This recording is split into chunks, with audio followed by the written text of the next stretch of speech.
Bay Packers. Diving headfirst into the 2025 NFL Draft for your Green Bay Packers. That's right, the draft is in the book, guys, and the Green Bay Packers finally did something we've been screaming about for years. They took a wide receiver in the first round. History has been made, folks. But let's get into those picks and grade the analysts. This is what you means for Jordan Love in the future of the squad. Buckle up, guys, because this draft was kind of a head scratcher. Let's just be honest.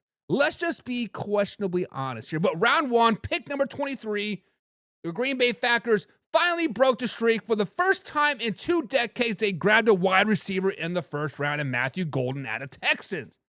Now, Matthew Golden is a home run hitter.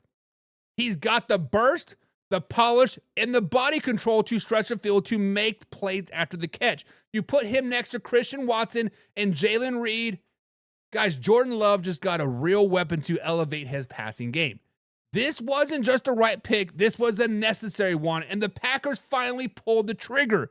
Day one grade for the Green Bay Packers, it's an A, baby. It is an A. Love gets his guy, and the offense finally got a little bit of swagger.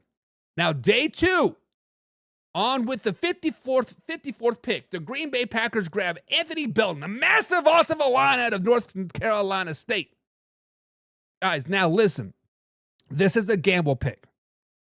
This is a pure prospect pick. Belton got the size, no doubt about it, and the length you love in a pass protector, but he has had some issue handling speed rushers off of the edge, which in the NFC North, with all the freaky edge talent, that is something to watch for. Now, still, Green Bay believes in its development program, and they can clean up his technique. This could be a long-term starter for the Green Bay Packers.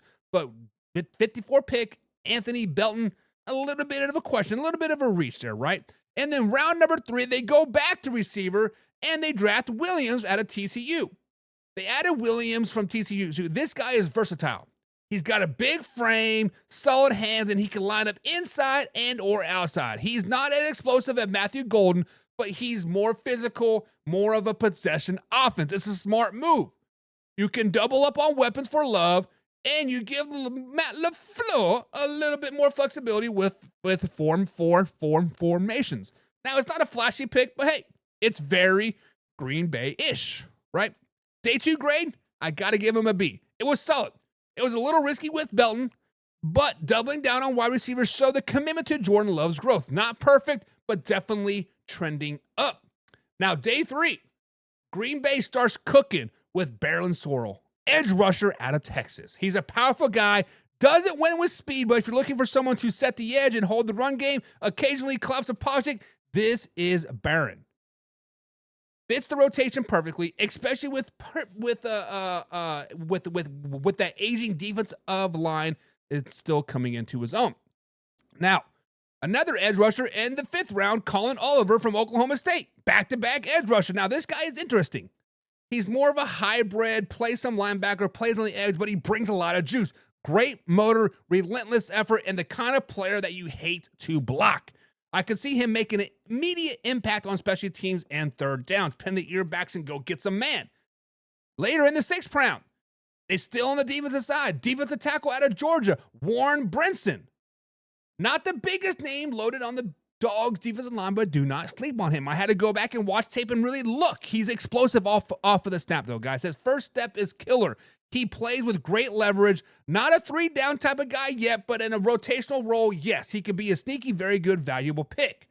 Now, going on to round 7, they do double dip to close it out. Michael Robertson, corner out of Tulane, not a ball hawk, but he does have good instincts and is physical, could compete for a backup job, and potentially thriving on special teams, depending on what Jair Alexander does do moving forward. John Williams, the guard out of Cincinnati. He was announced as a guard, but started as a tackle in Cincinnati. He is tenacious, strong hands, and plays through the whistle. This guy is nasty in the best way. Late round guys with real developed potentials here with the Green Bay Packers. Now, final thoughts of the draft grades. Day 1, they get an A. They finally took a wide receiver early, and they got a good one. I think Matthew Golden is going to be the most polished wide receiver in this year's class. Day 2, they got a B. They got some upside, they got some risks, but clearly they have a direction. They know what weather they were going in day 2. Carrying on into day 3, give them a B+. They got tough, gritty defenders, depth in the trenches, and potential gems late. Now, my final thoughts on the Green Bay Packers. This was a very Packerish draft. They got explosive wide receiver in Golden to unlock Jordan Love's potential. They added offensive line help. They beefed up the front 7 guys who play with fire, and they found depth late. Was it perfect? Absolutely not. But was it smart? Yes. Was it tough? Yes. Was it strategic? Yes. And even if half the guys hit, Green Bay is going to be a problem next season. Super Bowl bound, baby. Now, let me know your guys' thoughts in the comments below. Did the Packers finally get it right in round 1? Are you excited about Matthew Golden? How do you feel about Belton and the other edge rusher? Smash that like button, guys. Hit the subscribe button for more draft coverage to stay locked in, because we are breaking down the NFC draft grades all week long. Now, let me jump into the comments. Old Man River says B+. Old Man River says give the Packers a B+. Oh, my bad. There it is. B+. What don't you like about the Green Bay Packers draft? That is what I got to ask. What don't you like about the Green Bay Packers draft? I do not like how they reached on a couple guys, but they still filled in needs instead of wants. That's a big key. Filling needs, not wants. Now,